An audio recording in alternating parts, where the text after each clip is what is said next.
Շնորհակալություն։ Օգտվելով առիթից ես ասեմ, որ 3 կանոնագիրք է այսօր քննարկման մեջ, մեկի մասին խոսվեց կայազորային եւ պարագային ծառայության մասին։ Ներքին ծառայության կանոնագրի վերաբերյալ պատգամավոր Արտակ Զաքարյանի առաջարկությունները լրջորեն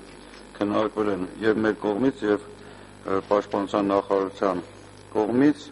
եւ իսկապես մասամբ են ընդունվել, ինչու որովհետեւ այստեղ չի պատգամավորը, այնտեղ կան առաջարկներ, որոնք իսկապես եթե ընդունեինք, ապա մի քիչ իրականությունից հեռու կլներ, մասնավորապես զինվորների կողմից ամբողջովին օրենսդրության յուրացումը, ինչ վերաբերում է բնապահպանական խնդիրներին եւ այլն, ես կարծում եմ, որ զինվորները 18 տարեկան, 20 տարեկան շատ դժվարությամբ կարող են բոլոր իրավական ակտերը կամ օրենսդրական ակտերը յուրացնել եւ ամբողջովին իմանալ, մանավանդ որ մենք երբեմն ինքներս ենք դժվարանում այդքան իրավական ակտեր եւ օրենսդրական ակտեր յուրացնել։ Իսկ ինչ վերաբերում է խմբագրական առաջարկություններին, դրանք հիմնականում ընդունվել են։ Ես օգտվելով արդից ասեմ նաեւ, որ ընդհանուր կանոնագրքի վերաբերյալ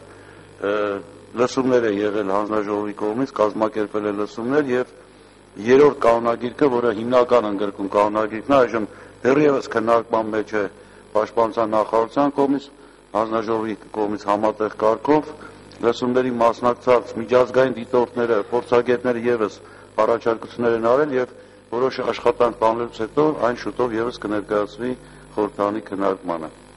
Առաջարկում ենք, որպեսզի խորհրդարանը դրական եզրակացություն տա զինված ուժերի ներքին ծառայության կանոնագրքի վերաբերյալ երկրորդ ընթերցման։